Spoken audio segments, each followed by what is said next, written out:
Hello, and welcome to another episode of the Super Review Show's Mixed Bag, coming to you live once again from the J Cave. I am joined by my two co-hosts tonight, Bill and Allie. What's going on, guys?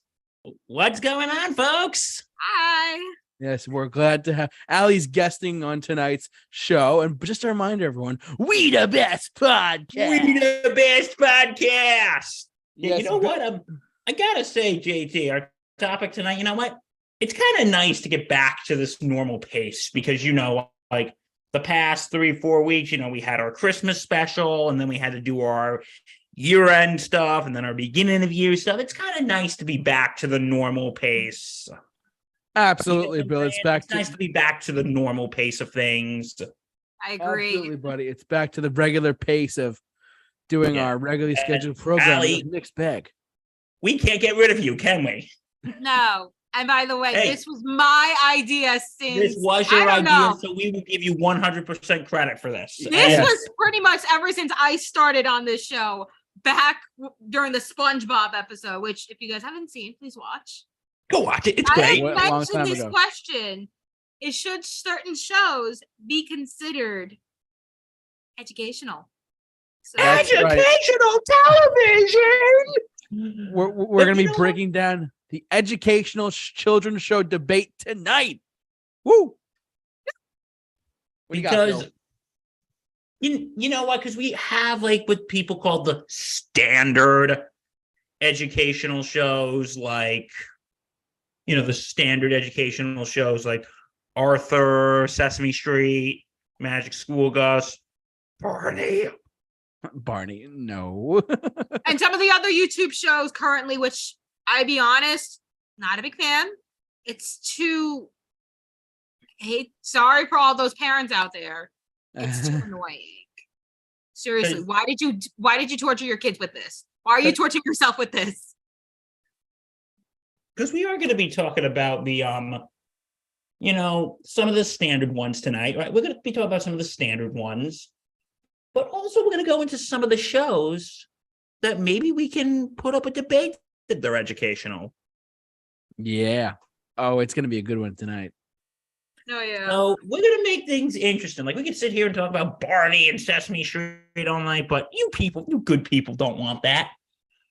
And more importantly, talk about Barney all night. So the last time Bill and I talked about Barney, we legitimately talked for probably about 30 to 40 minutes. No, go watch our TV shows we hated as kids. That we loved as kids, but now hate as adults. Like we didn't do a Halloween special that year, but you know what? I am considering that our Halloween special for the year because Barney's freaking creepy. That was our Halloween special. So I hereby declare that episode in October of that year of our Lord 2021 to be the Halloween episode. Does anyone have any objections? No. What objections are there? Oh my God. We know why Barney is creepy. So let it be done on this at 7:43 p.m. on January 11th of this year of our Lord 2023. Yes. Agreed. So let it be done. So do we consider Barney never educational or a very creepy don't hug me, I'm scared educational? Okay, we'll start off with that then. Might as well. Okay. Here's where I will give. Okay, when I was a kid, I was really into Barney. I was really into Barney when I was a little kid. Are we starting with Barney? I think we are. Yes. Allie started it. Oh, you know what? The quicker we get through it, the quicker we can end it. So let's do it. Oh, no. I love you. It's like a booster shot. It's like a booster shot. It's quick and painless. We'll make this quick and painless, like a booster shot. All right, let's get to it, people. Barney. God help us all. Oh boy, do we have to? We have No, you started it. We finish it. All right. We're gonna be quick about it, though. Should we begin? I could make an argument for this show being educational. They do teach letters and numbers and colors and all that. Crafts. But it's, it's basic stuff.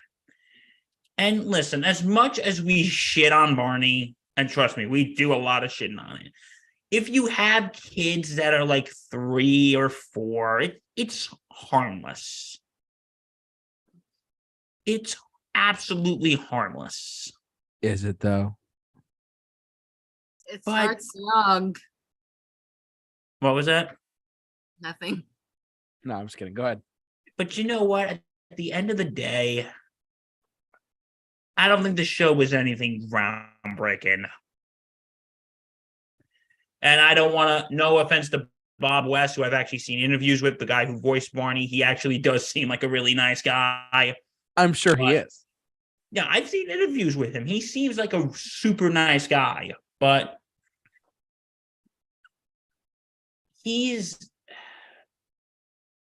this show, it wasn't really anything groundbreaking. And yeah, I would say it's educational in the very basic sense. I mean, I have another point to make, but I'm going to make it when we talk about some other things in a bit. So, JT, Allie, I agree with you, and I feel like growing up as a little kid, yeah, we had Barney. My dad ended up buying the Barney doll. I mean, I still my when I was storage bin. I feel like now growing up, it's like if you really think, like if you really want to see Barney, you better off watching Sesame Street because there's more on Sesame Street than there is to Barney. I mean, also it's not creepy because first off, where are the parents in this? You see it maybe in the You know what? I asked that question too. To these children. Who's supervising them? I asked that question too. It's like if one of our fictional children came home and said, "Hey, bud, how was your day in school?" "Oh, I was playing with a guy with a dinosaur suit." I said, "I'm having that guy arrested." Oh, nah, I'm not going into that darkness. Oh gosh, you're making me think. No, I questioned the judgment of these kids' parents. Have you ever seen Scientifically Accurate Barney? Oh God, do we have to? No. Watch it on your own time if you guys ever choose to do it. So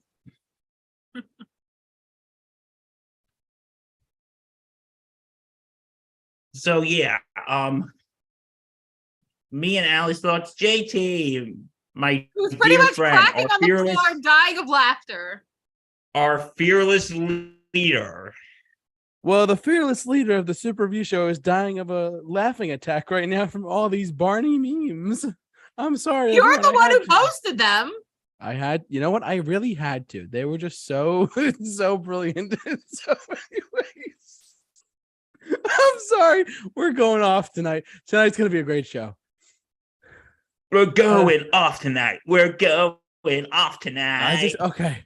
I'm trying to catch my breath because literally I'm dying over here. I just can't stop thinking of it. It's so bad.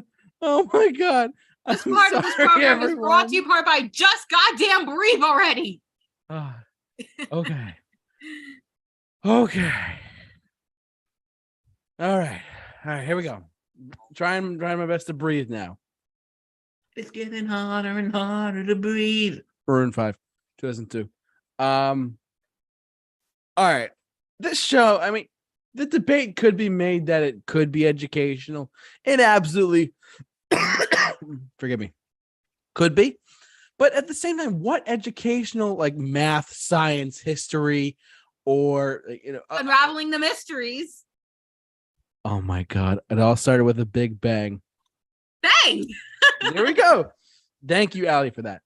I got to tell you, honestly, I don't know. I mean, just by looking at this, you could definitely see how this is not educational.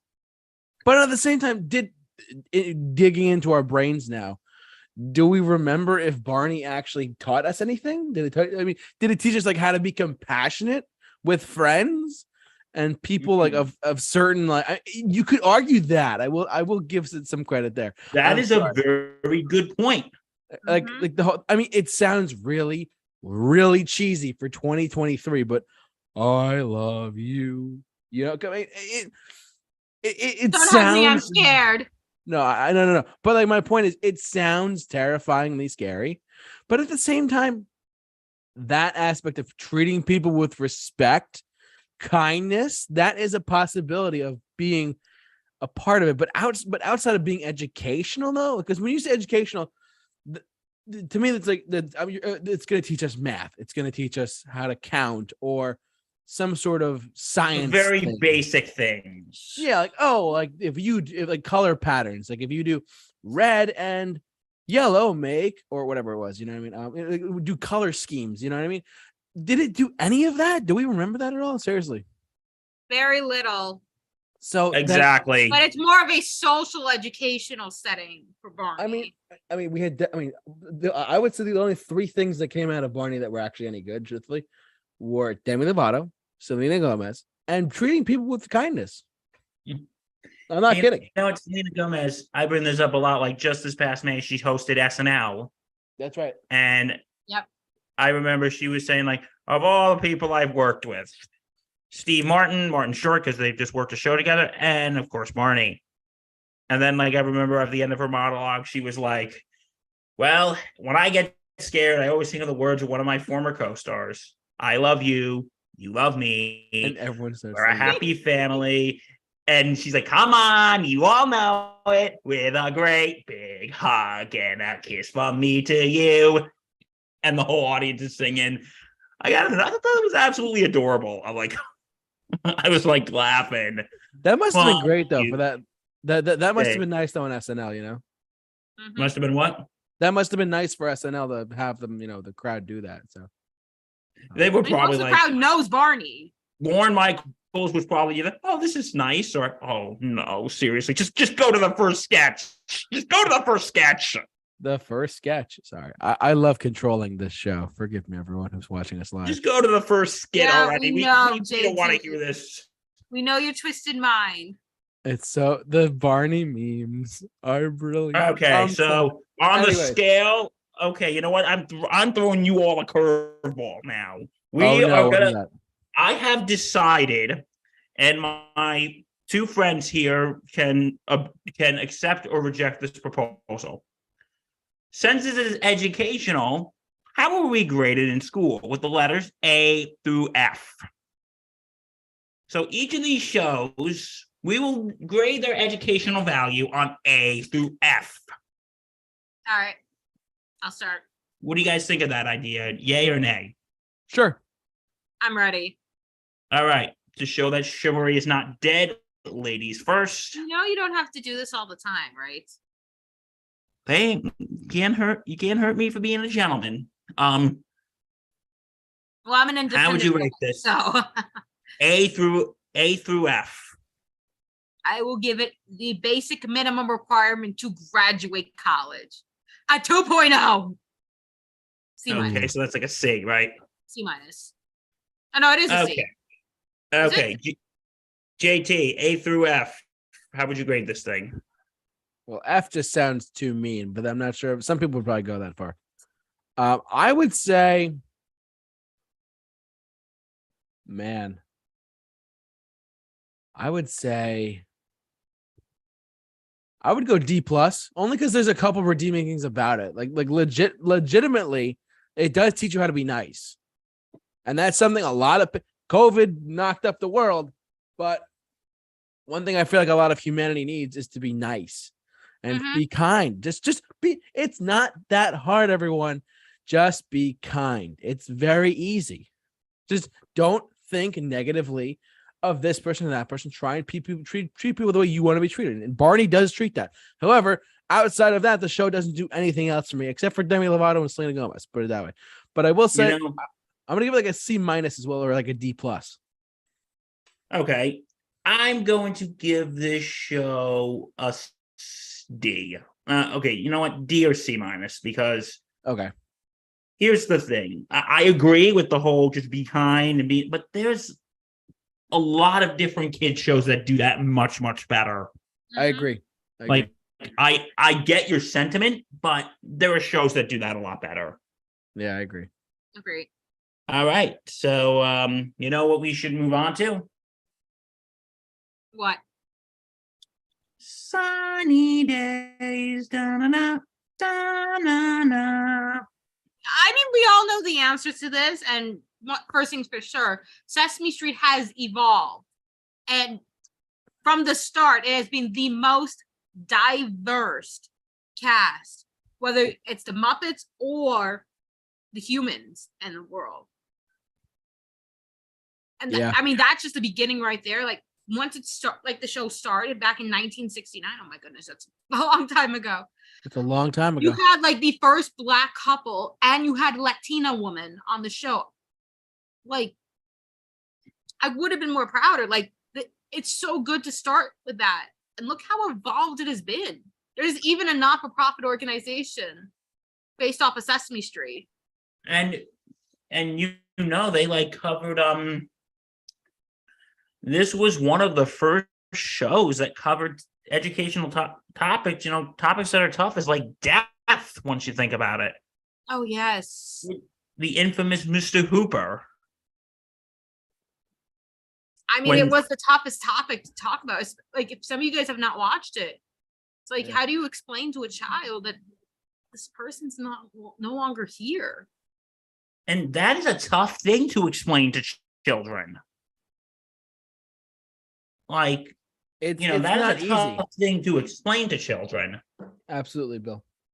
And it's really,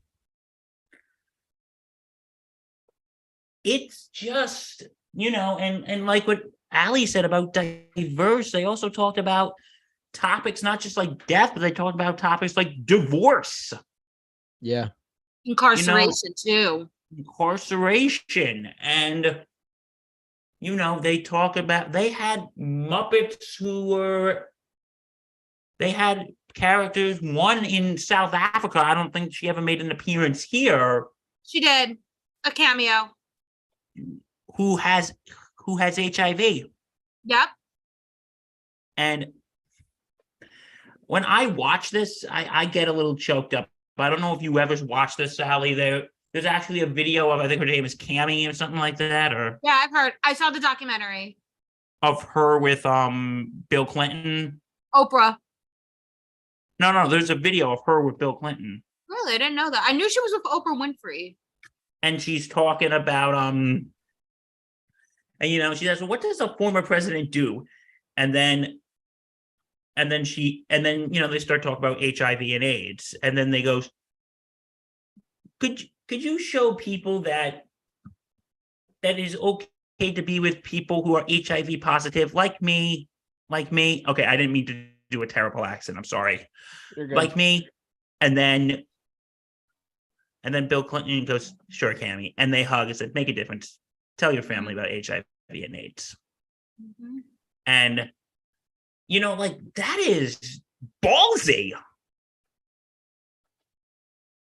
And you know what? And then, of course, recently we had a Sesame Street character who's autistic. Julia. And explaining to kids about autism. I think that's amazing. Absolutely. I agree. That's awesome. With the diverse cast and all this. And okay, you know what? I really hate to get on my soapbox for a second, but what we've been seeing about certain fractions, and JT, I know you hate to get political here, but just one quick, I'm just going on my soapbox for 1 second. You have when 1 people minute. go, everything's getting too woke nowadays. I want things the way they were. Oh, so showing people that other type of people exist is being woke. Shut up. Just shut up. Showing people that, there is actually a lot of people may freak out, or may or may not freak out over this, but there's actually a gay couple on Sesame Street. Mm-hmm. And one of the characters, I'll get to you in a second, Allie, but there's a character that says, she goes, "Hey, that's my this is my brother and his husband, and this is my niece, their daughter." And if I hear any of those people, "They're indoctrinated our children," shut up. For the love of God, shut up. I'm sorry, those type of people just annoy me. All right, can I say something? We have to show that other people exist. Isn't that awful? All right, Allie, what's up? Let me follow up. They've been woke since episode 1. So tell me again. You and your children and probably your grandchildren have been watching this for almost 54 years. And yeah, going off that, this episode was banned, I think, in the show was actually banned in the state of Mississippi for a while because it showed people of different races being together.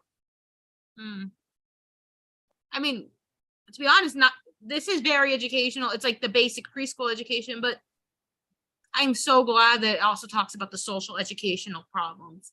And also a little bit of Spanish too. I mean, you have a good amount of people in this country who are Hispanic and Spanish speaking people. Absolutely. Nowadays, you feel represented by a character on Sesame Street. And I can't wait to see the future for it too, because there's more. So JT, what do you have to say? This is one of the best children's shows of all time. This has achieved GOAT status, in my opinion. And on top of that, Sesame Street, I'm not getting political when I say this, because you, the listener, know I would never get political on my show unless I absolutely desperately had a point to share. But I'm sorry.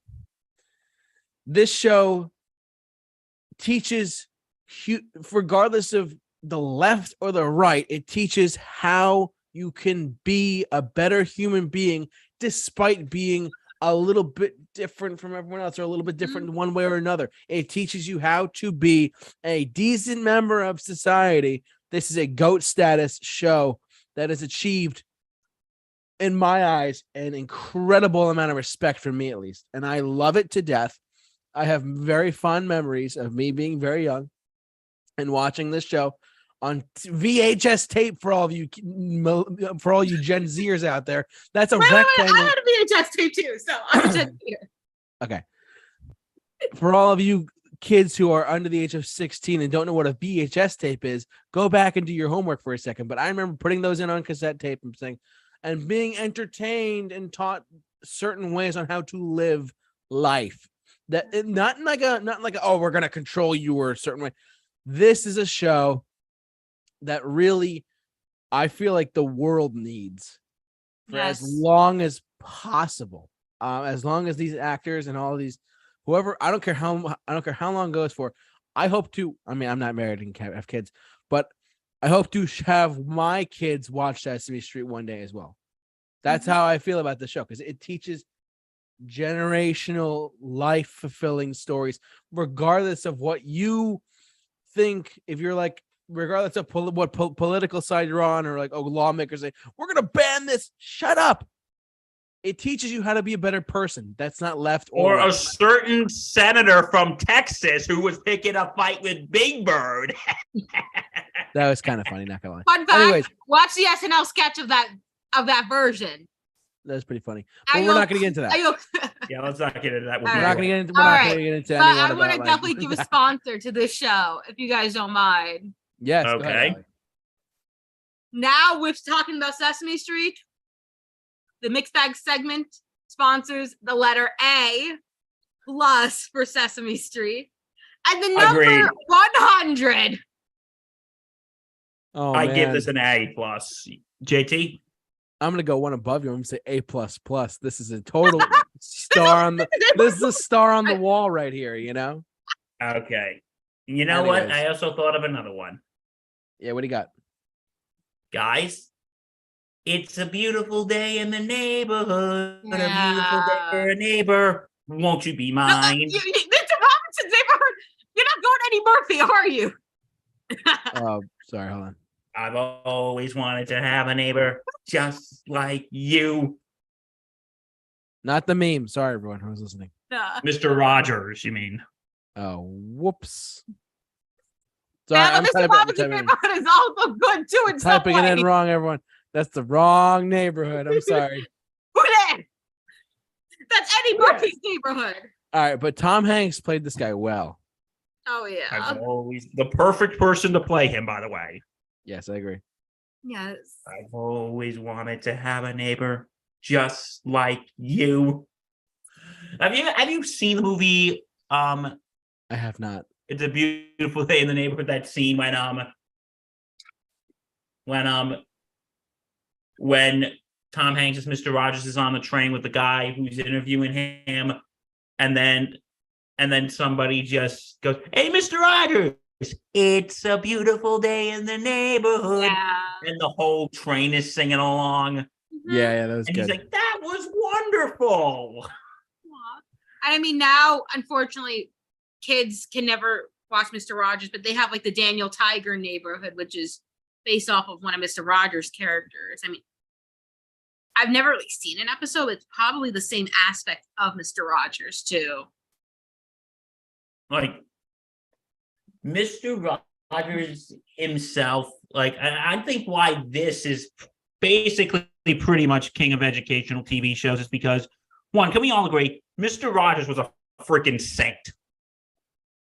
He taught the first thing that everyone should be taught. How to be And kind. that it To was, be open. and it was just, and you know what? Like he said, I think he said it best. To get kids' attentions, I don't think I need to put a funny hat on and do a dance. Nope. Just want to sit and be honest. And you know what?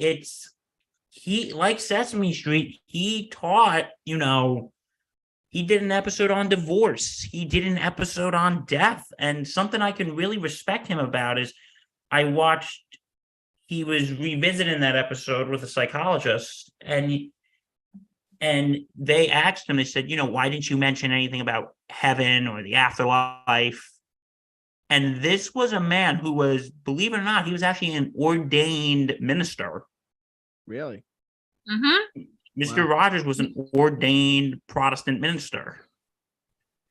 And they said, well, why didn't you mention heaven or anything in that episode? Because you know what? I don't want to push my beliefs down. I wanted to leave the families who are watching this to teach their own traditions to their kids. Mm-hmm. That's a pretty nice move. It's pretty much saying that, I acknowledge that other faiths have other teachings about death that are different from my own. And I want to respect that. And I don't want to be pushing my beliefs down people's throat. Right.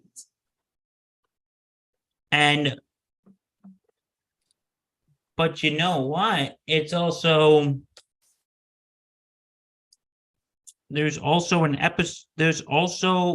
he touched upon very controversial topics. Like he did an episode after RFK was assassinated. Yeah, I wanted to touch on when this show first started too. Yeah. It started sorry, my voice is shot. Forgive me. I was gonna say.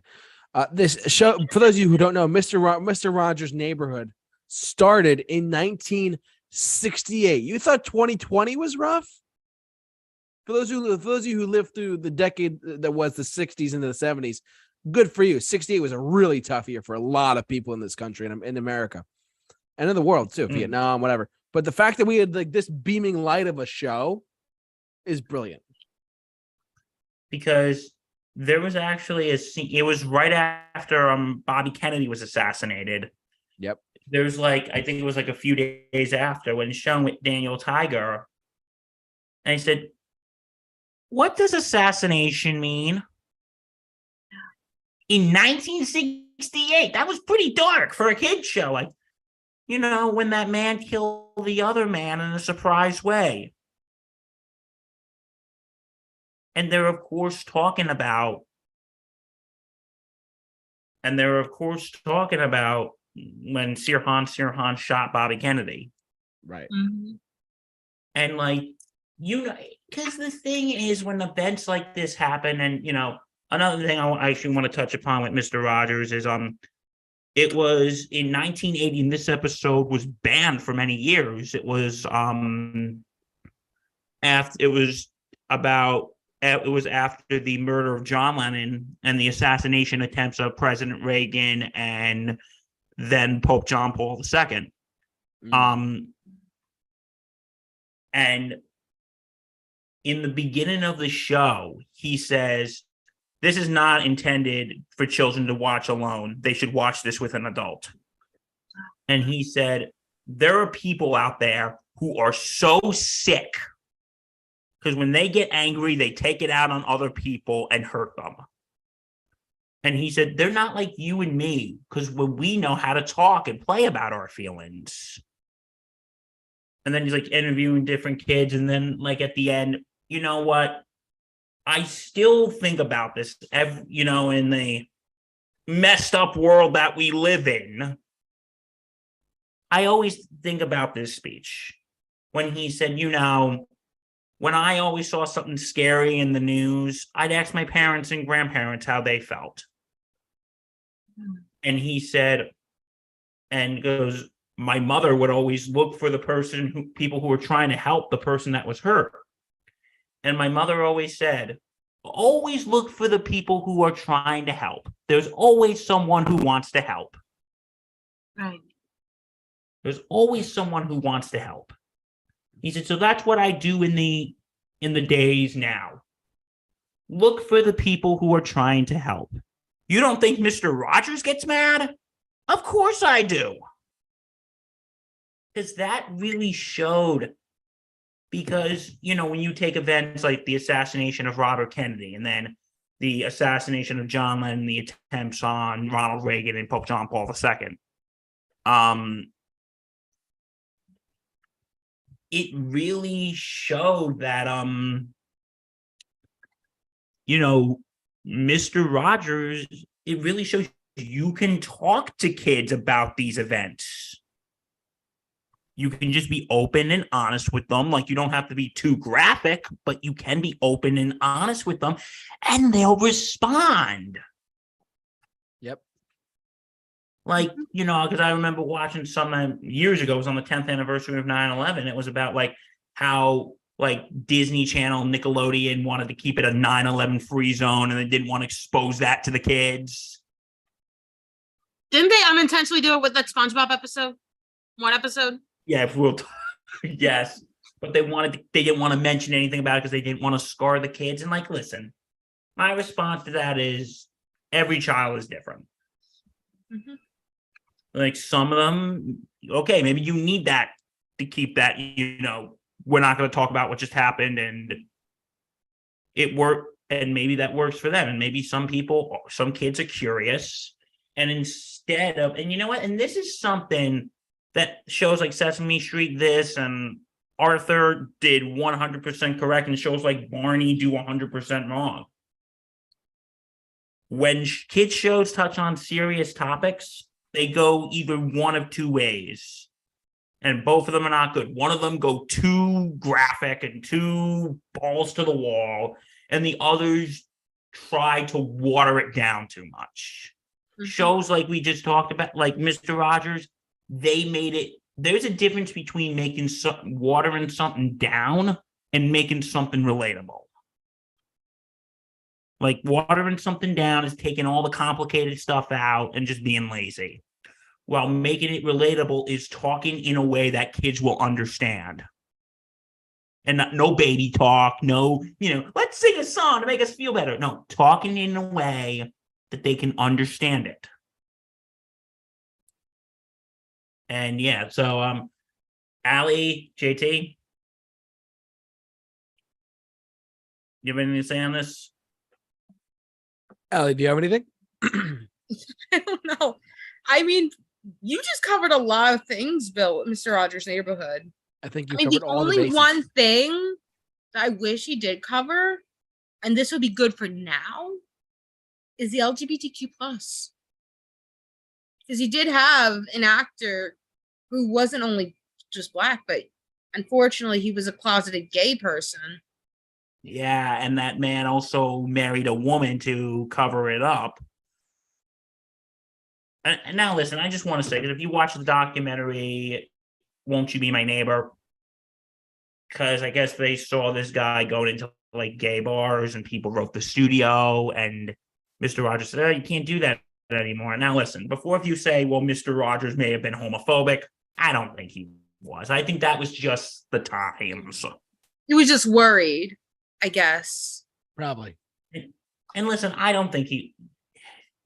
Allie, do you think he was homophobic or? I mean, it's really tough to say because I remember him saying that he accepted that person's gayness. I guess he was just afraid of how it would stand out with younger people. And weird. It's like, I mean, if it was now and if he was still living, I'm sure he would probably be able to open it. Well, because don't forget, again, it was a different time. Right. It was during like the 60s, 70s, 80s. Like, there were times, like, if you were LGBTQ, you could lose your job. Right. The movie Philadelphia. Yes. Like, they had morality polices. That was 30 years ago. That was 1993. Oh, wow. I didn't know that. Put it like that for a sec. I'm trying to interrupt you, but. Yeah, but, no, I get what you're. No, but Allie, I will, I don't personally think he was homophobic. I think he was, like you said, he was probably worried. Did he go about it the wrong way? I think he did, but you know what? That's where my deduction comes in. I heard that when the divorce happened, I heard that he was okay with him being gay and he was very accepting of it. Mm-hmm. It's that one with the postman, JT, if you want to get to. What's that? Nothing. If you wanted to show the picture of that guy, but nah, it's fine. Right there. Go. Up. No. There. You got it. Yeah. Okay. So how do we grade this puppy? I'm grading it an A-. Okay. Only because of the LGBTQ plus thing. And I mean, I get it for the time, but it should have been addressed too. Okay. I'm going to give it an A because, well, I agree with you. You got to look at these things in context of their time. Mm-hmm. Right. You got to look at these in context of their time. And like, I think if he was alive today, I think he would be, hey, because I remember what he said in his final episode goes, like I told you from when you were very little, I like you just the way you are. It's true. And I think he would have been okay with LGBTQ people nowadays. I think so too. JT, how would you grade? A, baby. Mr. Fred Rogers. A. This is an A no matter what because of messages that were taught, not overly done. Right. Like it's not like in your face, like, hey, you should do this. It wasn't like that. It was very much like, it was very much a thing of, this is the way the world should be, and let's try and do it that way. I mean, that sounds very like, hey, you're one-sided or whatever, but like at the same time, it's like it showed a better life that you could live. And was it perfect? I would say so, but is it like, did it go as far as what Sesame Street did? No, because it wasn't around as long as well. It ended in 2001. But hey, I think it's still a fantastic show. So there you go. A for me. It's a strong A- for me. It's like it's almost like a strong A minus, little bit of a weaker A. It's just because of what I've said. It's in the A's, so yeah, definitely. All right, so guys, should we do another standard? Should we do one more standard one, or should we get into the debatables one? What do you think? what do you think, Phil? You want to get? I have one. Okay, you have one, JT. I have one that. Well, I have a show that we could discuss.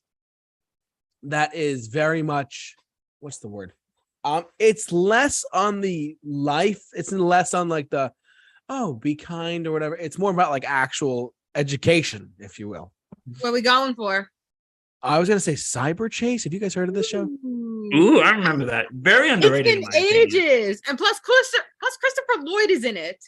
Yeah, is it still going? I was frozen today. I don't know. I thought it still is. I could have sworn that this show actually it might have ended. I don't know. I gotta check if it ended or not. But anyways, besides the point though,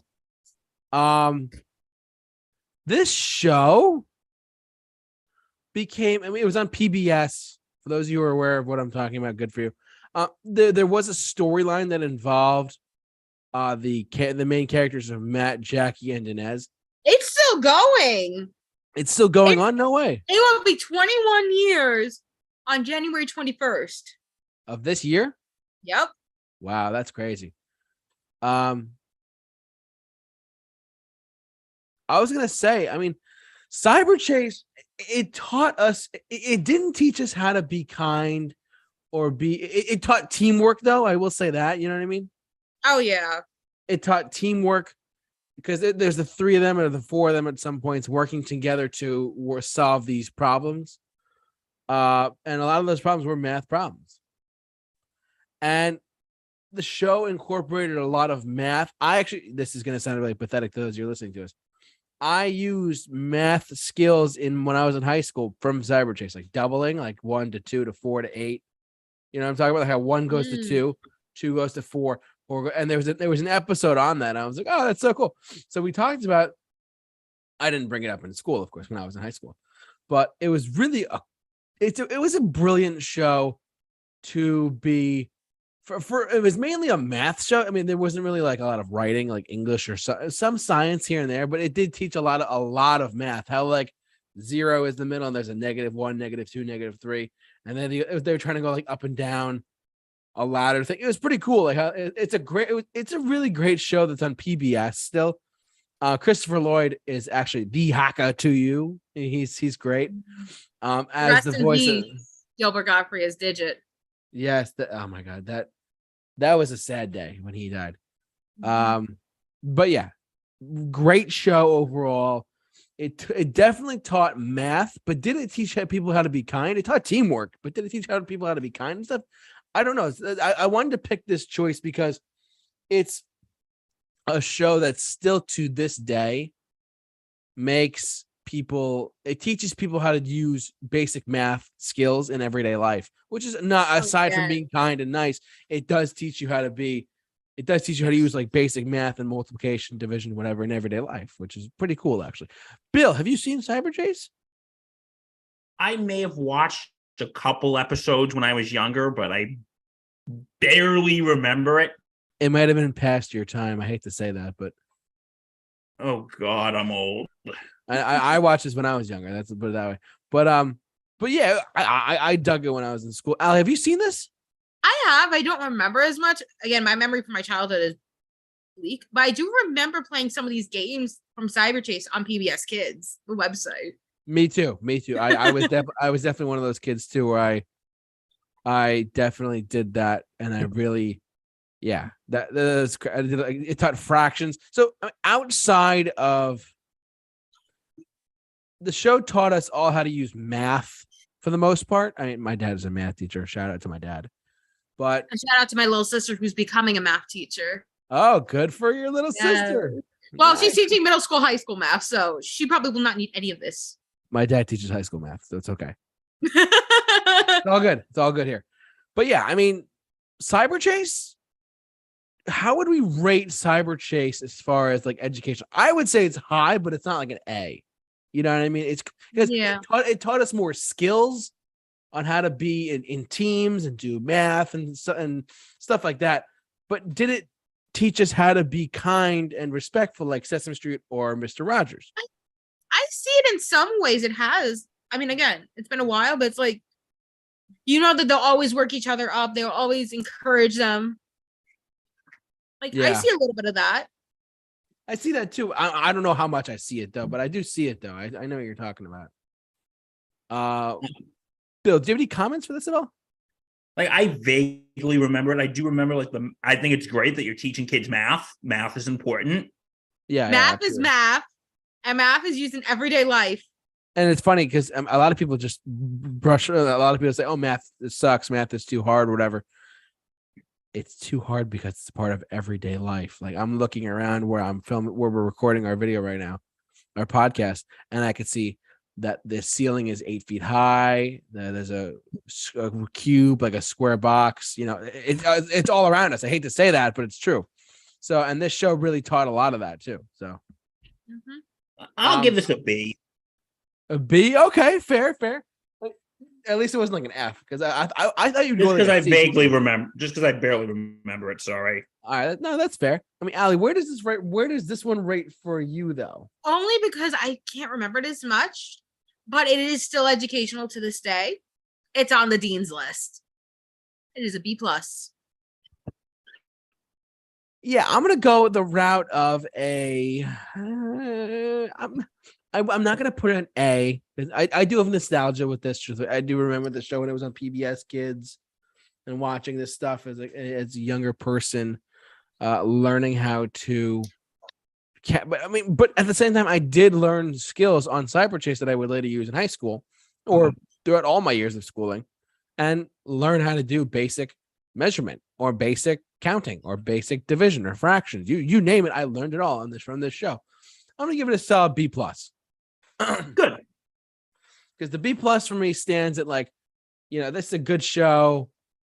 That, I mean, there was a good storyline to it as well. Like, outside of just learning math, there was a good story between the hacker as well. So, yeah, it was a brilliant show. Still going strong on PBS.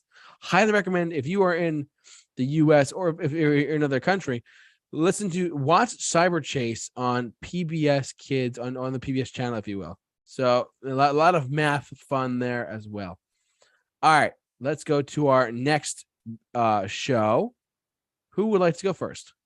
So wait, are we still sticking to the standards, or are we going right into the debates? This was more of a debate for me personally. I mean, this is not like a, you know what I mean? This was more of like what do you call it? This is not like this wasn't really one that I wanted to, like, spend a lot of time on. I mean, this is kind of debatable, but let's segue into more debates. There's one more I want to talk about, but that's kind of standard. But I know we got other stuff we got to get to though. So if you want to do a brief one, we can call this the last standard, and then we get to our debate. Okay, I have to. All right, this is one of my favorite shows when I was a young kid. It just wrapped up last year. Arthur. Yeah. Bill actually. Arthur, wait, what are you writing?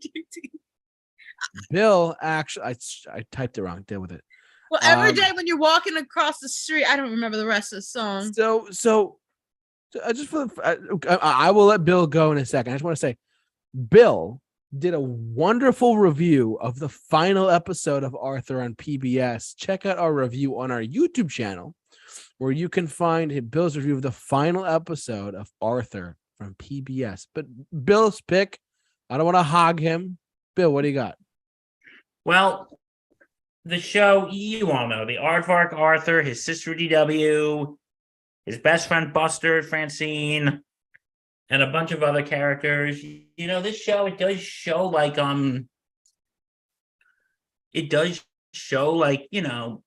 it shows basically life lessons. And I like how it dealt with, it praised things like reading and studying, but it also dealt with some serious topics. Like, and again, like I said, they don't water it down. Like, there was an episode where they talk about when Arthur's grandpa has Alzheimer's. Yep. Like, Alzheimer's is never mentioned, but they're saying that, oh, my memory's starting to go. And they say some people have a disease. Alzheimer's or dementia is never mentioned, but you know what they're talking about. If you're an adult, you know what they're talking about. And also they did an episode where their lunch lady, Mrs. McGrady, gets cancer. Wow. And that episode was banned for a while because that episode included Lance Armstrong, and Oh yeah. we all know what happened to him. And they redid the episode, but they put another character in Lance Armstrong's place. So yeah, I really liked. But they did like a episode about 9/11 type trauma in which their school gets burnt in a fire. Yep. And what I like about that episode, and even the Mrs. McGrady episode, and another episode when a hurricane hits town, I like how they show how different characters deal with the situation. Like, I'll take the 9/11 type episode because that was probably one of my favorite episodes. They show that, Arthur's father, who was in the school doing a catering thing, how he was in there during the fire and he almost got in and he could have gotten seriously hurt. So you see Arthur being constantly worried about his dad. You see Sue Ellen, who lost her, whose diary was burned up in the fire. You see Binky, who was basically dealing with, in a way, he's dealing with PTSD. Yeah. He's dealing with post-traumatic stress disorder. You see how he handles everything. And you see that he's scared. And then you see Buster, and I think Buster was the best one because he's like telling exaggerated stories even though he wasn't there. He overslept. And I think why that's so good is because that's a perspective that's kind of glossed over. Like, I remember when I was a kid and I watched that scene when he's telling the story to the other kids and Arthur gets mad. I'm like, no, Arthur was 100% in the right. Buster's being an asshole. Mm-hmm. But then when you look at it through another lens, you're like, he's having a hard time relating to everybody because he wasn't there. And maybe that could be seen as a form of survivor's guilt. But also, I like in that episode how he becomes friends with the janitor, Mr. Morris, who was hurt during the fire. And he takes that time to learn about him and that he's actually a pretty cool guy. And yeah, and also this show, it showed Arthur's teacher, Mr. Ratburn, is gay. Mm-hmm. He's gay. That episode right there. And of course, people who have nothing better to do with their lives or complain about a television show that was made for children complained about it. And this episode was actually banned from airing in Alabama. More people complaining that, everything's too woke. I want the old days back. How dare they show this to our children? Then don't watch it. What? If you don't want to see it, then don't show it to your kids. Let them be blind. Just change the channel. But my only complaint about that episode is they didn't really go into what being gay or LGBTQ is. Yeah. Like the whole episode, they think he's marrying this other rat who's tough. And when they find out that rat's actually his sister and he's actually marrying a male rat, I'll give it credit for, they just brush it off. They're like, oh, okay, he's married. Okay. like, that shows they're normalizing it, but they don't really get into what being gay or being LGBTQ is. Right. Mhm. Like, we don't need to show videos of like the Stonewall riots or anything, or show what happened to Harvey Milk, but we can at least go, some men like men, some men like women, some men like men, some women like men, some women like women, some like both. And whatever they like, we have to respect it. Yep. Mhm. Like that, I wish they showed that, but they didn't. And of course, people from that episode was banned in the great state of Alabama. And, they did like some mini shorts, like they did ones about COVID, like about why it's important to wear a mask. They did one about, about racism after George Floyd was killed. And, and again, this show, they cover topics like autism and dyslexia and asthma. So I will always have a special place in my heart for this show. Bill, how did the show end? What do you mean, how did the show end? Like, what was the story? Like, what was the story? Didn't they 'Cause I grow didn't up? see it. Well, they Yeah, were they'll- playing a game about what their future would be like, and then it shows years into the future, all the characters are grown up. Oh, and okay.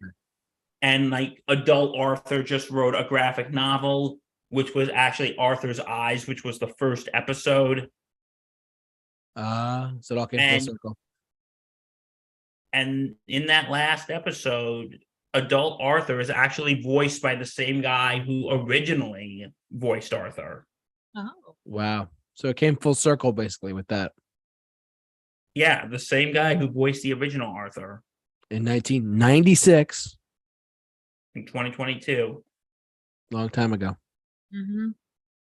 Hard to believe. All right. So, Allie, you Do you got have those anything- debatable ones ready? Oh, actually, no, wait. First, we got to grade this thing. We have to grade Arthur. We do. So what do we rate Arthur as far as being like, being kind or considerate and also educational purposes as well? Like, did it teach us how to be a good person? Did it teach us how to do math? Did it teach us how to do art? I don't know. I'm just throwing stuff out there. What do you guys think? It's tough really to think about this. It's hard, yeah. Because there's some episodes it's like, why? I thought it was like, really? But then there were others that made a lot of sense. I feel like for me, it's like a strong B, only because of it. Okay. I feel like they could have done a little more. Mm-hmm.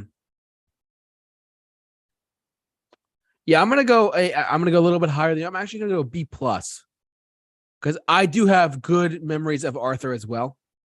I didn't watch it all the time when I was younger, so I didn't really gravitate towards it too much. But I will say that this show, I do side with you, Bill, that a little bit more than I'm not disagreeing with Allie, but I will say that I will say that Bill raises very valid points about a children's show, a kids show, raising awareness similar to Sesame Street, similar to Mr. Beautiful Day in the Neighborhood, Mr. Rogers' Neighborhood, not Mr. Robinson. Sorry. Bringing awareness to stuff like that in an animated kids show really did a good number on kids, and I believe reruns will last generations to come, and I'll teach other people those ideas as well. But for me, it's a B plus. Bill, where does it stand for you, Bill? To me, because I have fond memories of the show. My only gripe is like there were some episodes I didn't like, and there were also, like I said, I wish they went into more details on some things, but I'm going to give this a very solid A minus. So an average B plus then. He's tooting his horn tonight. He's got an A minus there. Yeah. Okay, so Allie, are you ready? What do we got? Right. What do we got, Allie? Well, we're gonna start with the first debatable one, but I'm gonna say the best one if you all are agreeing with me for last. What do you say? Yes. Go for it. So this one I'm gonna dedicate to one of my friends from college, Miss Marianne Brody. Marianne, she is awesome. Yes, Yeah. shout out to you. And the first debatable one I would love to talk about is Steven Universe. Hmm. And yeah, it is more newer, and I don't know as much for Steven Universe, but it does focus a lot on mental health. Okay. In this, a lot of kindness, being just accepting for who you are, and a lot of LGBTQ plus in this. Interesting. It is more like around the age of Cyber Chase to start and older. Really? Like 8 years old, probably be the best age to start it. It says from 2013 to 2020 it lasted. And then there's a sequel that was like a year or two. Okay. Sequel series. So, okay. And a movie. Oh, that's right. How can we forget? I remember that. Yep. Mainly the whole concept of Steven Universe is him trying to accept himself and his powers, and also figure out who he is and who his mother was. Because throughout the whole series, we never knew who his mom. Well, we knew that his mom was someone, but it turned out she was somebody else. She disguised herself. And boy, there was also other topics too that they went through, like trauma, to abusive relationships too. And I got a little buddy with me. Oh, if you're watching us live, you can see that Allie has one of her pops with her. Yep, Connie. Oh yeah, good old Connie. You got anything to say about this, JT? Very, very little. I remember when the show was it Cartoon Network, right? Cartoon Network. Yeah. Full disclosure, I didn't watch a lot of Cartoon Network when I was younger, nor do I watch it now. You know what I mean? But I did watch some. You know what I mean? But as far as this goes, I know it. I know Bill has no idea what I'm talking about, but like Bill, I would say that I honestly could say that I know this. I know this show. I've heard of the show. There's graphic novels of this show, apparently. Believe it or not, I don't know if you knew about that. I unfortunately cannot comment beyond much of that because I've only seen. I think I saw the TV movie once, and I don't remember that well. So but I do know what this is overall, and I can see where your points are. I personally just don't have many comments to go off on it, if that makes sense. Neither do I as well. And I know if Marianne's watching, she would be commenting a lot more about this. Yes. And hopefully in agreement with me. Yes.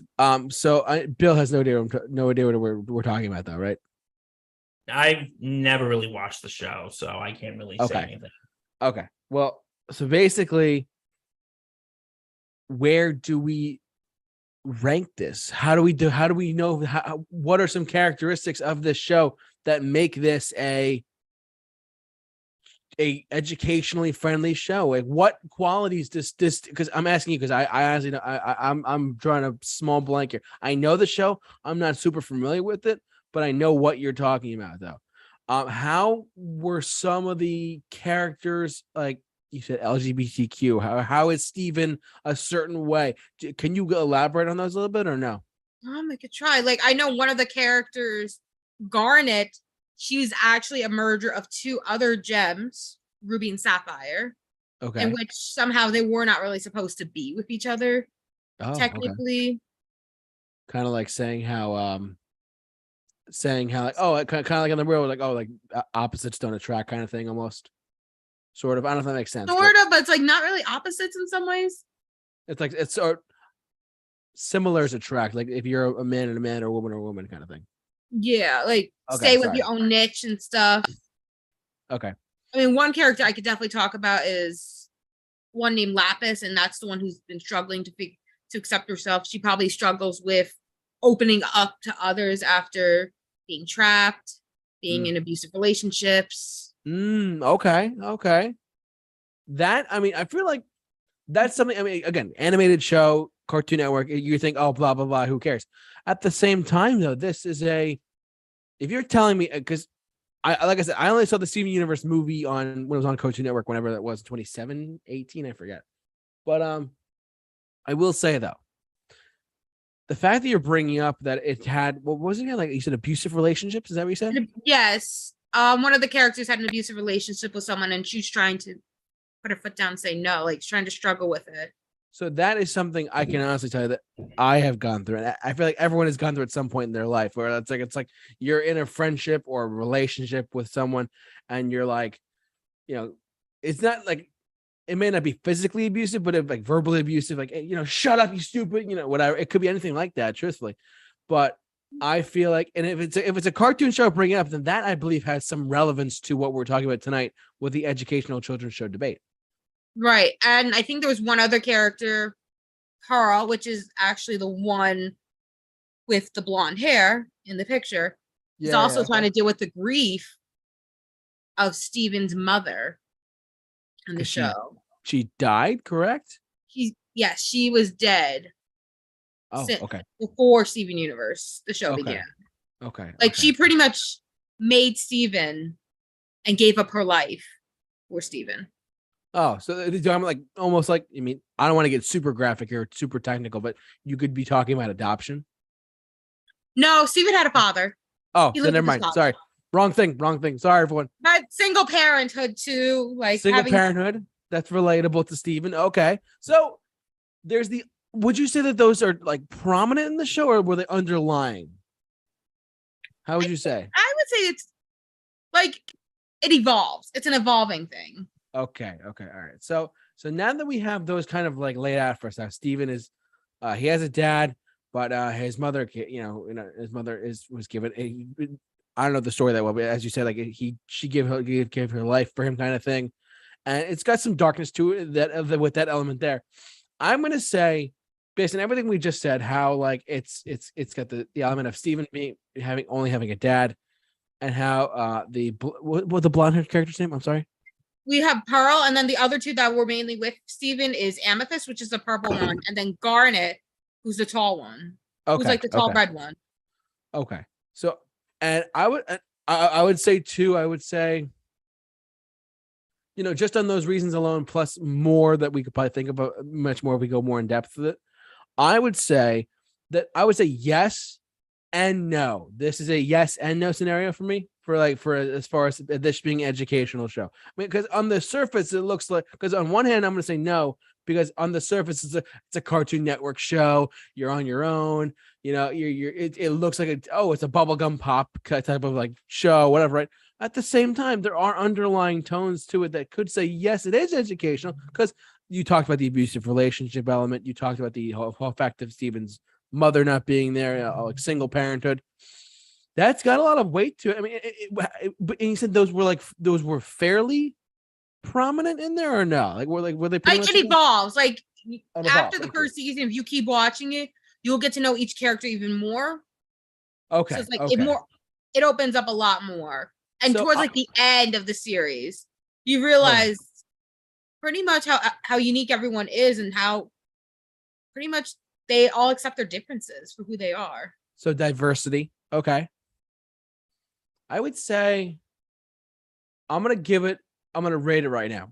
For me personally, I don't know if Bill can do this or not because he hasn't seen the show too much or doesn't know anything about it. But I was going to say, I'm going to give this show, because I've seen like a very, very little of it, but I do know what you're talking about. I'm going to give it a solid B-, and here's why. Because I'm not quite on the upper end of it saying, it's like Sesame Street or Mr. Rogers' Neighborhood. It's not like that. It's not. It's a much more of a action adventure pop bubblegum type of pop show for Steven, for the show Steven Universe. It's animated, whatever. What I will say though, but the reason why I put it as high as a B- is because it's not quite a C, but it's not quite a B, if you will. Because if you think about it, if you're talking about single parenthood and you're talking about dealing with abusive relationships, whether it be verbal or physical or whatever, that's some pretty serious stuff that you can relate to. I mean, that the average listener or average viewer, might not be able to get to, but you could definitely get to it. If you watch the show and understand that stuff, it might come a lot quicker than you might think. So, I mean, I'm giving it a B- for that reason. Allie, where does it rank for you, though? I see it more as a B in some ways. Again, like B-. Okay. Between those two, it's pretty much the same reason. It is educational, but more for more older children educational, not like younger children like we've seen with, again, Sesame Street, Mr. Rogers' Neighborhood. So like a 12-year-old to 15-year-old demographic almost.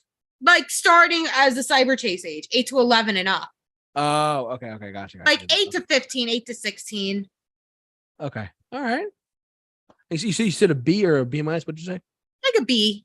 A B. Like okay. this is more for older school age children than it would be for younger children. Okay, all right. Bill, do you have any comment? Okay, from what you're telling me, because I think it shows, from what I'm hearing, it shows unique things like mental health, which is so overglossed. Yep. Mm-hmm. And I think is so overglossed in our society. But it's so overglossed in our society. But I think it's important that people are showing that. Mm.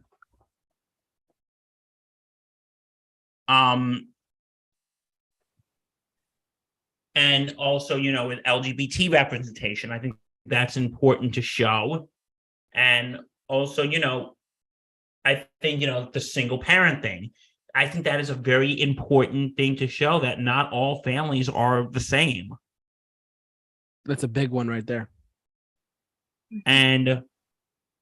But, to me, I can't really speak much of it because I didn't see it. But from what your folks are telling me, and Marianne, please do not hate me for this, because, again, I'm only going off what I know. I've never really seen the show.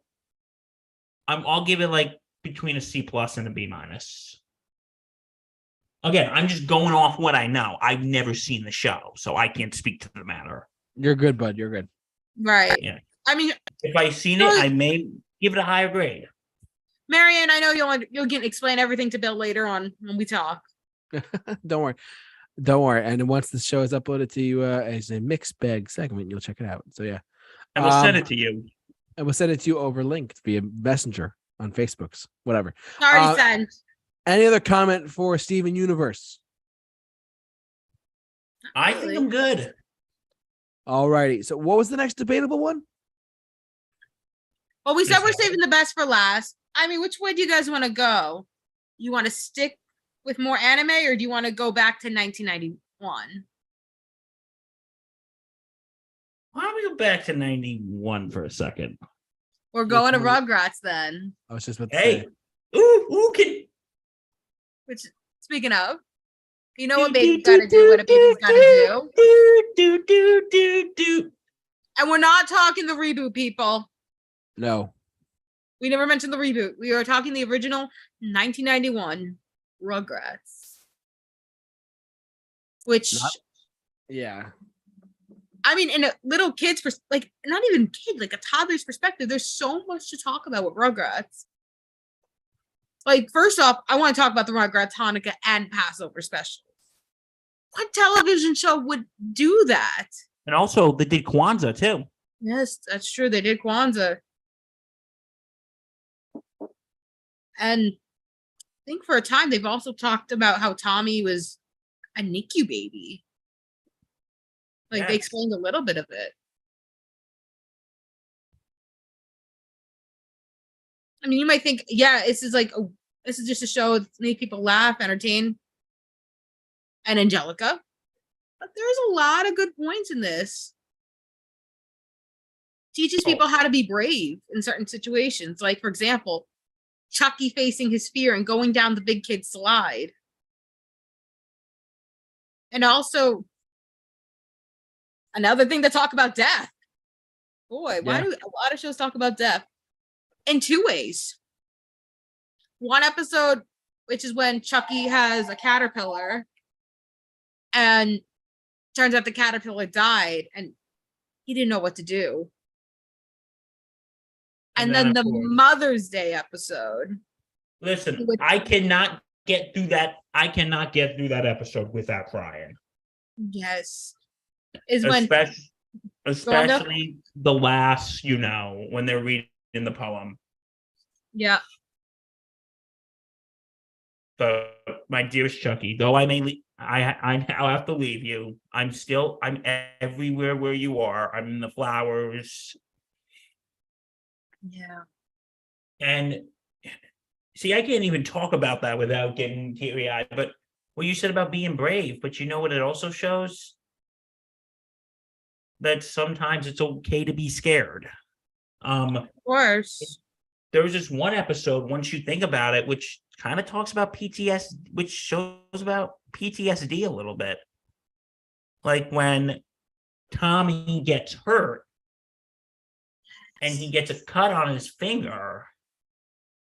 And then, of course, Angelica tells him some bullshit that all his stuffing's going to fall out. And he just gets so scared to do things. Mm-hmm. And, that could be maybe someone who was in a traumatic accident. And, Chucky's away during all this. When Chucky comes back and he sees Chucky go down the hill, he saves his friend and he gets another cut. And at first, oh my God, everything's going to fall out. I'm so in trouble. And then Chucky takes Tommy's Band-Aid off, goes, this cut's almost better. It kind of shows in this one that Chucky's sort of being the voice of reason.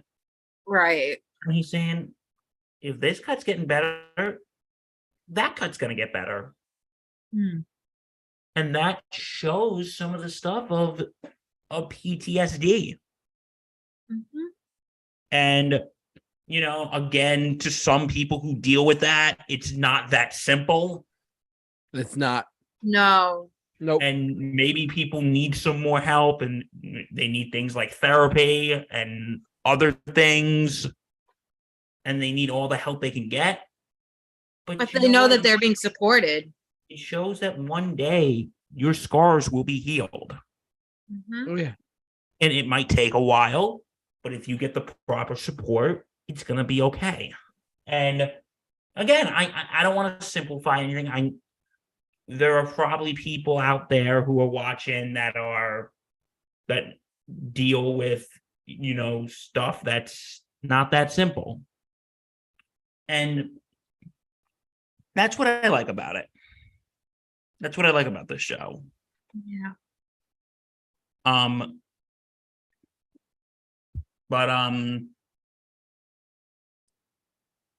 yeah, but also, I'm sorry, Allie, what were you continue? I was actually also going to talk about, for like some younger kids, is how to accept being part of different families. Like, for example, Exactly. At the end of Rugrats in Paris, Chucky has a stepmother and a stepsister in his life. And throughout the season after Rugrats in Paris, it's him and Kimmy learning how to adjust to each other and their new life setting. And then after the Rugrats, like during the Rugrats and after the Rugrats movie, we're thinking of Tommy, how he has to become a big brother to Dill. And I just want to say I have a lot of nostalgia for the Rugrats movie, because that was actually one of, if not the first movie I saw in theaters. Oh, wow. Damn, bro. That's crazy. I know, I'm old. And this Hey. is my reminder that I'm 1 You ain't year old. away. You ain't that old. That I'm 1 year away from 30. Thank you. But it really, but there's like another episode that shows, I don't know if you've seen it, the episode that's basically a spoof on It's a Wonderful Life. Yes, I've seen it. But that is an episode, I'll be honest, I can't watch it anymore because it is very depressing. For those who haven't seen it, Angelica steals something from Chucky's dad, and Tommy thinks that Chucky thinks that Tommy, Phil, and Lil stole it, and he goes, and then he gets mad at them, and Angelica says, "You know what? Maybe we're just better off without you." And I think that really shows that, I'm sure we've all felt that way, that, what, everyone's just better off without me. And the episode does show that life would be worse without Chucky.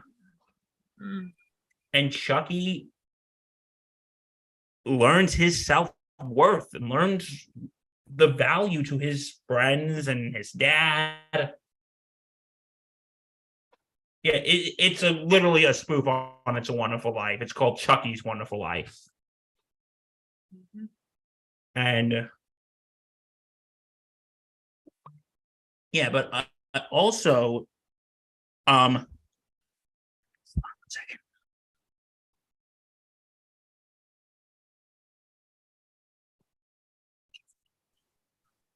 I'm sorry, guys. Give me a second. It's fine. I've never been a Rugrats fan. Really? I remember watching it and I was younger and I was like, this just, to me, it was weird. My brain was like working as like a weird thing. You know what I mean? Mm-hmm. We Um, got it. yeah. What was I saying? What were you saying? You were saying about how the Rugrats Hanukkah special is. I'm just kidding. I love the Rugrats Hanukkah special. That's Yeah. a conversation for another time, Bill. Don't worry. No, but you know what? It shows, they do your traditional Halloween episode, your traditional Christmas episode.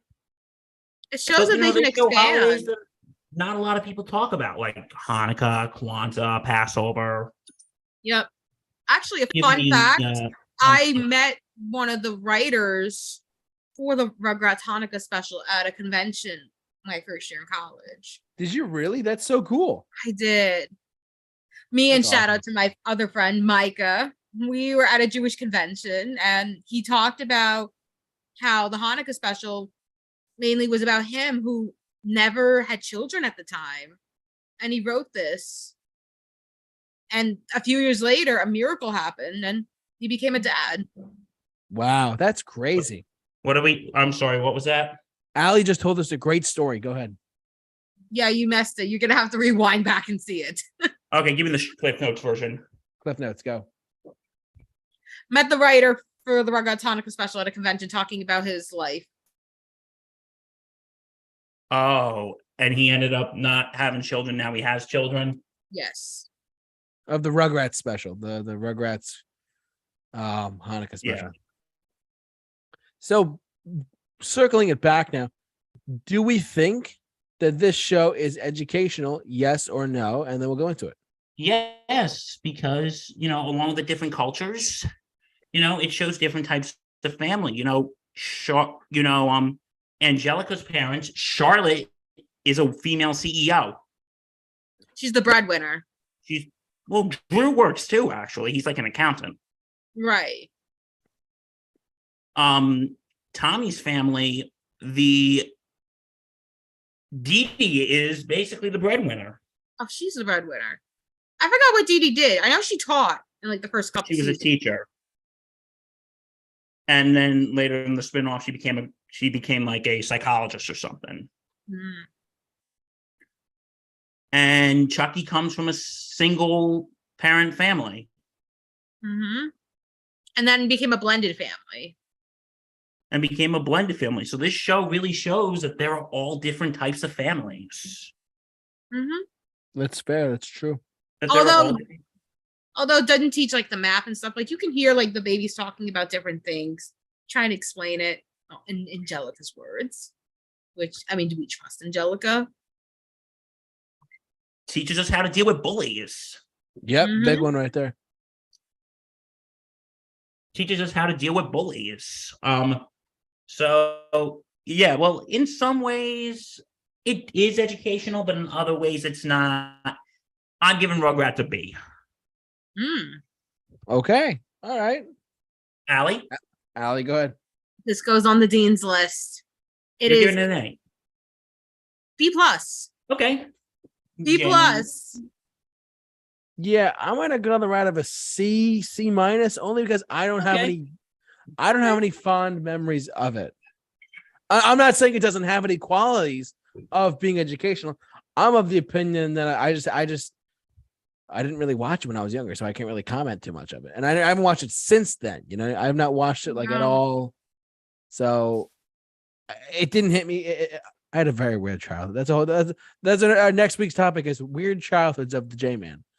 That's our next week's topic. Yeah, just from knowing you, not just on here, but personally, JT.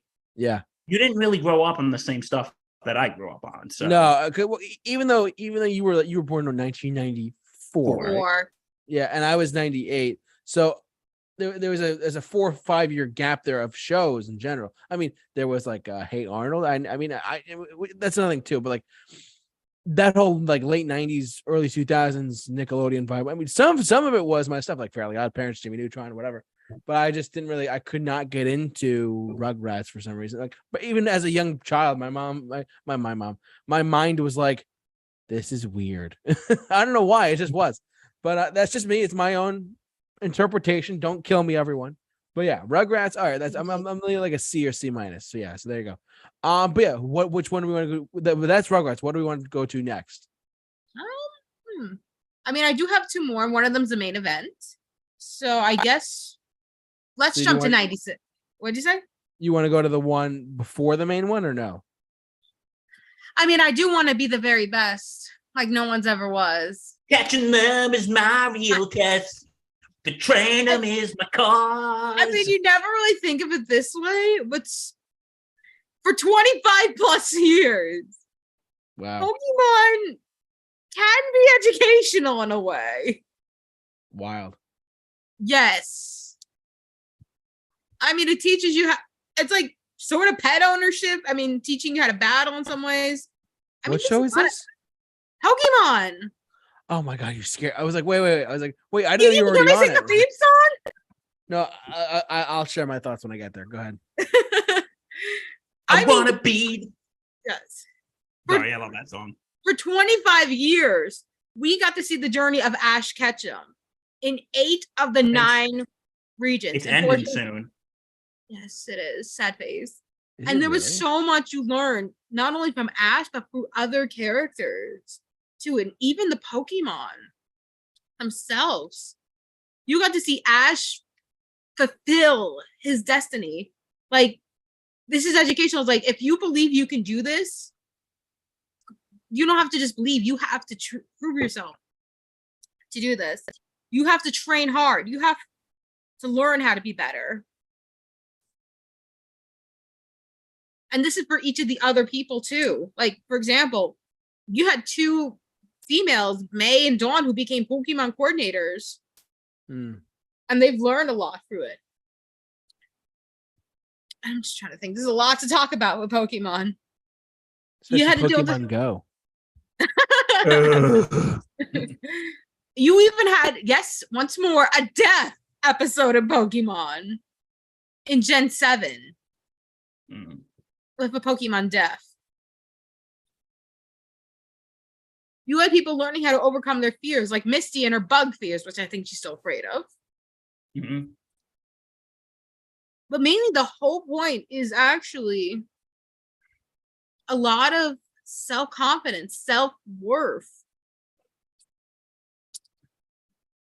A lot of struggling. Like in Gen 6, you've seen the struggle with Serena for a little bit. You've seen struggles in Dawn in Gen 4 for a while. How do you get back after losing? Okay. And you see a lot of how do you train your Pokemon to be the best people? How to train to be a better person, better individual. True. Yep. Bill, any comments? Well, I never thought as Pokemon as educational, but I could see some of the factors like self-confidence and, trying to stick to a goal. I think that's something kids can learn. But I'll tell you this, Brock in like the very early one, if there's any young men watching that, he's what not to do when a woman is present. Like he's everything. No, he's still like that. Okay. He's what to do, what not to do when Let's put it this way, ladies. If you ever come across a Brock, grab some poison. Oh God. A poison jab. Oh my word. So, but yeah, and it also teaches the value of friendship. True. Fair point. True. Like taking care or like this, taking care of your Pokemon, it could be like sort of taking care of your pets. and how to properly take care of them. So And I how to can become see your some best things friend. in there. Exactly. I can see, or like when you let Pokemon go, and I think there's more of a lesson for parents and kids. It's kind of a lesson of letting go. Mhm. Like I can remember the first episode when Ash released his Butterfree. Oh my gosh! People Or wanted when to he cry. releases Charizard. Yes. Or when he releases in Gen 6 Greninja and Gudra. Yeah. It's really tough. But it teaches good lessons. But would I say it's exactly educational? I don't think so. I'm sorry, Allie. Unorthodox educational. Okay, we can say that. Because that's what most of mine are, sort of, is unorthodox. Yeah. So anything else to say, JT, or on this one? I'm going to say something that might seem controversial. Mm-hmm. But then again, our very first show of Mixed Bag was called Unpopular Opinions. So everything we do is controversial. Everything we do is controversial, no matter what. Agreed. Everything we talk about here. I do not like Pokemon at all. Okay. Do not kill me, everyone. Sorry, I'm ruining everyone's childhood now. Allie's going to kill me. Nah, that's not our... Nah, we'll do a whole So- episode about ruining people's childhoods another day. Yes, it's coming in 2 weeks, ruining everyone's childhood. Next Mixed Bag. No. But honestly, this is something that I just could. I understood the characters. I just could never get into, and I mean Okay. ever. I tried so hard to understand like how the cards work and whatever. And I'm sorry, internet. I'm sorry, world. I did not get into Pokemon at a young age. Forgive me, everyone. I'm sorry. My next Funko. Okay. Bulbasaur. The Bulbasaur. And he's Showing still it off here. sealed. Showing it off like nobody's business. DM me if you want this. Oh my god. You can So, DM Allie at you can DM her reaching me directly at the Super Review Show on Instagram. But like legitly though, I just never got into it. Sorry everyone, but I had to say that. But I do see your points though that you brought up, how there could be elements of educational children show elements there. I mean, do I think that they're as strong as like Cyber Chase or as like Steven Universe? Maybe not, probably not, but I think they're there. I do agree with you there. So if that makes any sense. Of course. Yeah. So let's grade this puppy. Let's grade this puppy before we go to the big one. All right. I'll start. I mean, I'm probably gonna give it a B. B, okay. B minus. All right. Okay. Because again, I'll it's give it not a as C. educational because yes, it does involve battling and stuff. So Allie's at a B, Bill is at a C. You said C, right, Bill? C. I said C. Okay, cool. See, I see food differently. Gotcha. I'm a little bit lower than them tonight, ladies and gents. Just because I'm not versatile, I'm not aware. I'm gonna put this at a C minus, truthfully. Okay. I'm sure there are elements there. I just haven't seen them. Partly because I don't really know any Pokemon. Sorry, world, forgive me, but You don't even know Pikachu? no, I You know. Bulbasaur. Wait. You know Bulbasaur. You just said it. I know Bulbasaur, I know That's Pikachu, but that's it. I just, yeah. I do know Sorry. Let's Go Pokemon, so I do. Let's go Pokemon. Sorry. Anyway, I'm just getting sidetracked here. That's a C minus. Forgive me. But yeah, I'm gonna I gotta sneeze. C minus for me. All right. What is our next topic? is there Okay, any is this the other last ones you one? guys have before we go to the main event? No, I think I'm good. I'm good as well. So should we start off with our last debate of tonight with? Oh boy, here we go. Bill? Who lives in a pineapple under the sea? SpongeBob SquarePants. SpongeBob. I thought I could do the rest of the theme song. Whatever, it's okay. Yeah, whatever. So many ruined moments. It's okay. Yeah. So, SpongeBob SquarePants. The question has remained there for 20 seasons. Well, technically speaking, 20. 3 How many? years? No, No, 22 24 now? years. It'll be 24 years in May. Oh Oh my gosh. We're old. Technically speaking, they're on their 20th season now. I have no idea how many seasons they're on. All right. Well, anyways, the point I was going to make is there's like only 3 or 4 seasons in existence in my mind, but that's me. Because true story, everyone. For those of you who don't, I just want to say something really quick.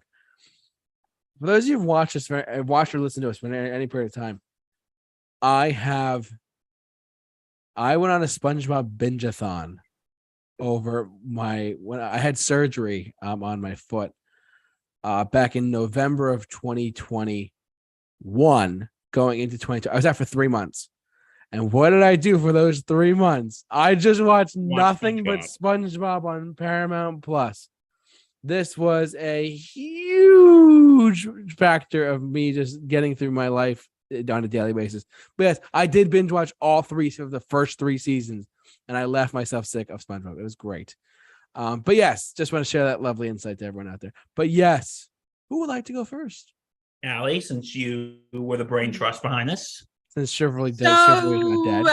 about 6 months ago, we did a whole topic about top 10 SpongeBobs. Yes, it was great. And the question still is at hand. Is SpongeBob an educational show? And I think we have debunked this, but now it's time to make it official.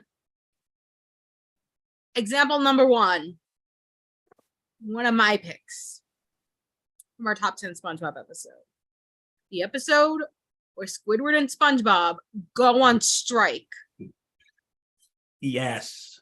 Okay. It was probably one of the best episodes to talk about poor work and like pretty much work, like what's it called? Oh my gosh. Poor working conditions at a job. And getting billed for every little thing. Fair point. And what happens during a strike? This episode shows more what happens during a strike than any of the other episodes. Like the Rugrats lemonade stand episode. Yes. This one shows a lot more. This one shows scabs. This one shows that Nickelodeon shows kids episodes about organized labor. Mm-hmm. Yes, fair point. Fair point. Organized labor. All right. Yeah. I was gonna. Can I share mine really quick? Go Is that for okay? it.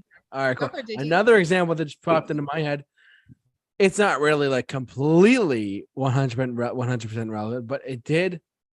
One example, at least in my mind, it shows that if you're stuck out in the wilderness, in your tree fort, your magic conch shell can tell you what to do in case of an emergency. Oh, magic conch shell. What should we do now? Nothing.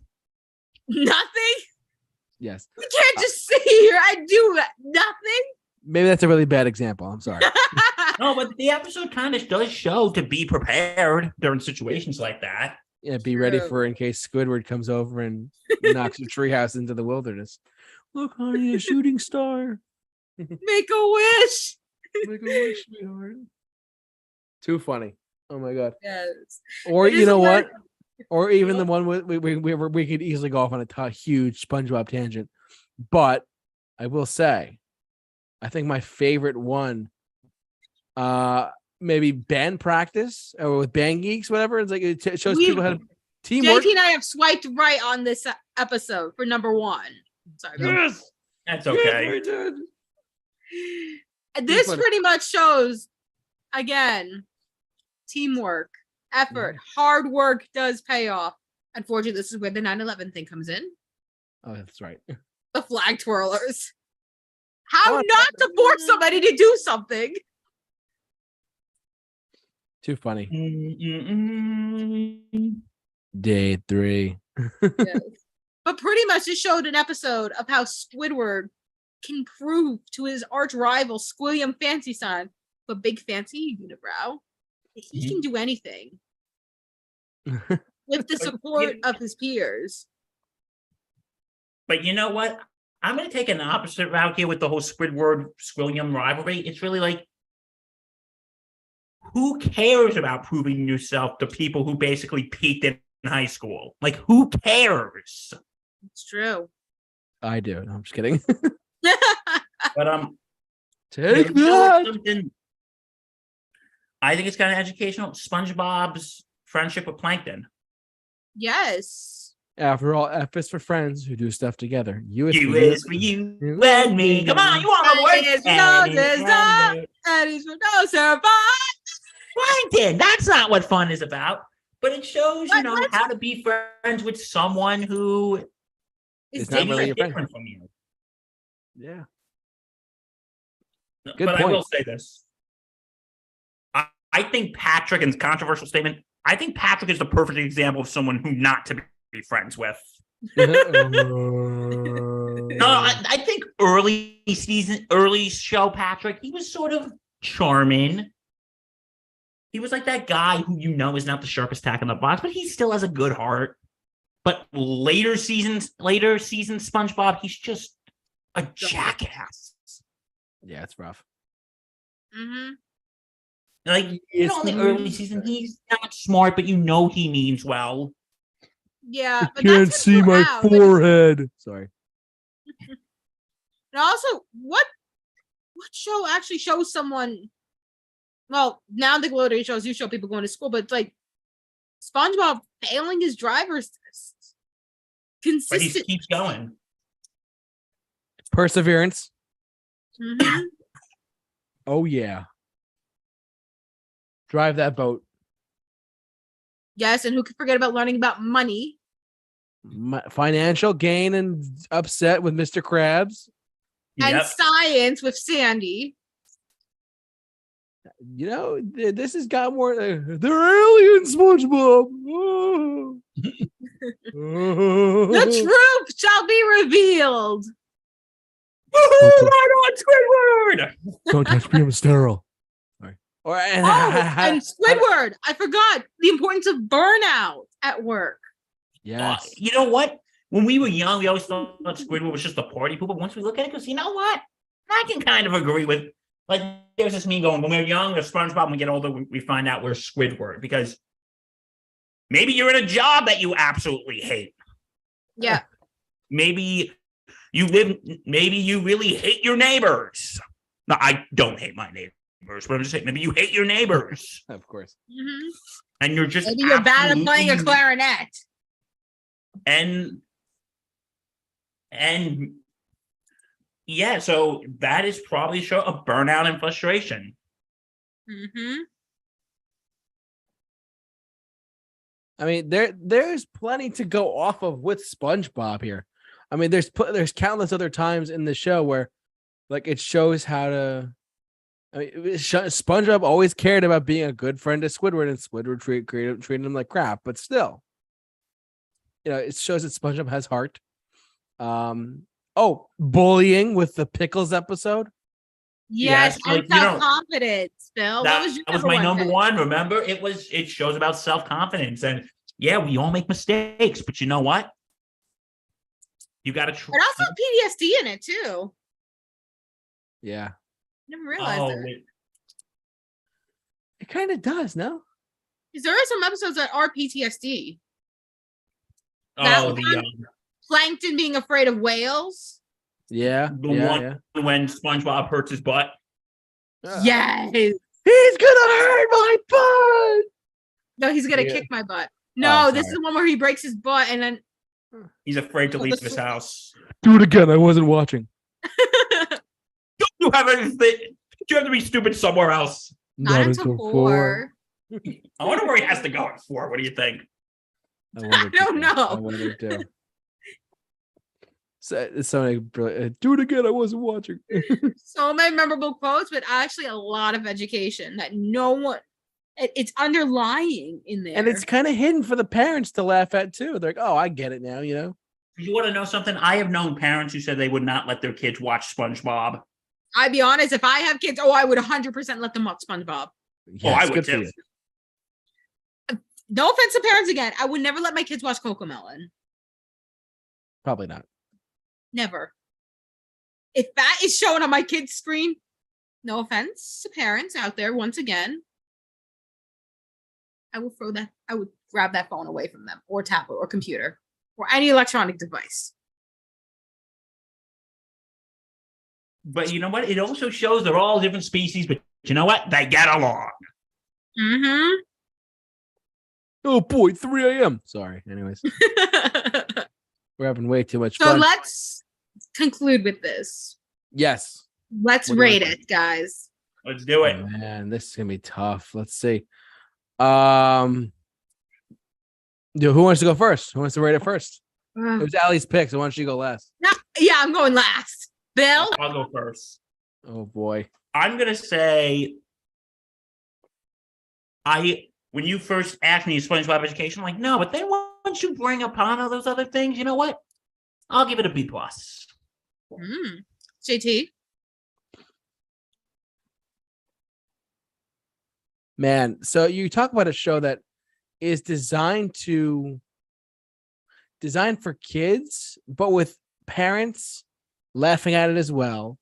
You talk about a show that's been on there for over 20 years now. Almost 25 years in next year. Almost 25 years in this year, yeah. No, sorry, next year. Which should end. We talked about that before. But honestly, man, you talk about overcoming fear in some episodes. You talk about a show about how to do your job with the Krusty Krab training video. Come on, that's literally like a tutorial for your job.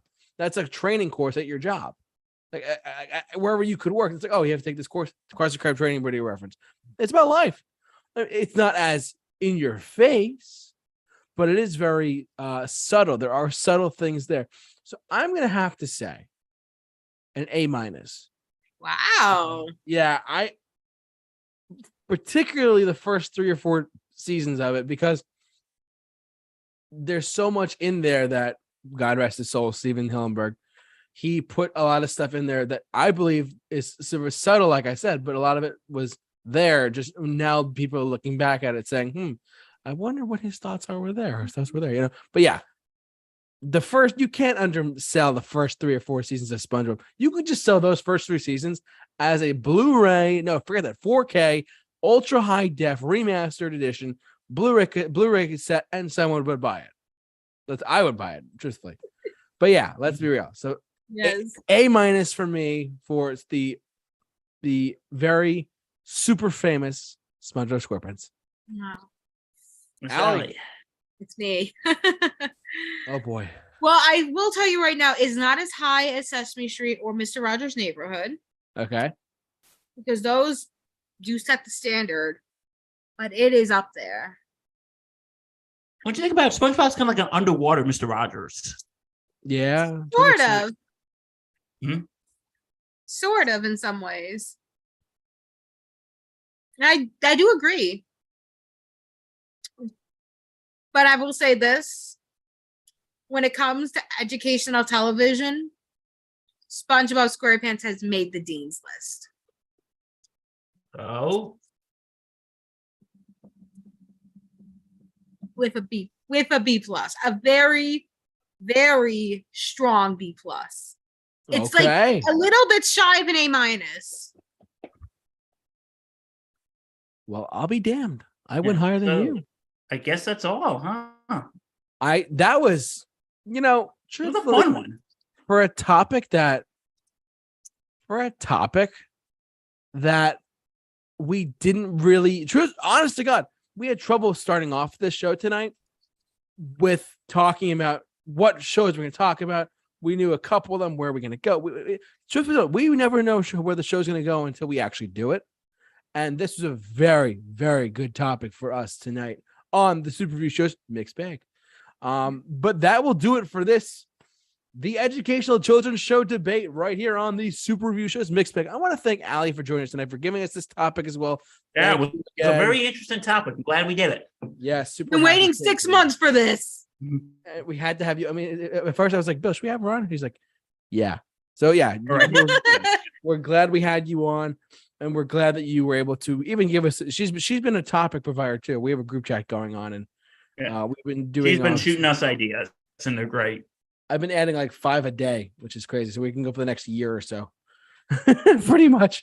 But yeah, so bottom line, that's gonna do it for us. I want to thank Allie, of course. I thanked already, but I want to thank Bill as well for doing the show with me all the time. Bill, thank you so much, my good man. Always a pleasure, my good friend. Now, but before, I don't want before I close out the video or whatever. Listen, the Sports Insanity what has a what tomorrow? Sports Insanity Podcast. Check us out on all platforms. We're actually on the Sports Insanity Network, but we're not doing Thursday Night Gridiron because there's no more Thursday night games. But we are doing pre-games for both the Saturday games on Saturday morning, I think, and Sunday sideline report. Oh, Big And Blue. check out. Let's go, Big Blue. Let's go, Giants. Speaking Go of Sports Giants this Insanity, The New York Giants have come a long way. They yeah. are in the playoffs, and I We're can't rooting wait. for 'em. So check Yeah, us out on www.thesportsinsanitynetwork.com and check out the Sports Insanity podcasts. Yes. Speaking and of Sports Insanity, also check out the Face Turn on Sports Insanity Network, which Allie is now a part of. because there's been a lot of controversial topics going on. You wanna know Yes. what it is? Check us Go out. watch it. They just did a video today about it with our Yes. good friends Noah and Mike. Noah and Mike. Yep. Oh yeah, and I will say I've always said for a long time they do a great job over there at the Sports Insanity Network with Murphy's View and all the other shows they do over there. Thursday Night Gridiron when it was on, fantastic work over there. Cannot recommend them enough. Check them out on YouTube and on where you get your podcast as well. And I want to thank you for listening as well and watching us as always. Tune in next week for another episode of Mixed Bag. We're not sure the topic yet, but I will let you know and whenever the time comes. And hopefully your new year is going well. And not only that, if you haven't already, follow us on our social media accounts. Like us on Facebook, follow us on Instagram and Twitter, and simply like, comment, subscribe. Simple as easy as that. And I thank you so much for watching, listening, however you enjoy us tonight. And so for all of us here at the Super Review Show, we'll stay safe,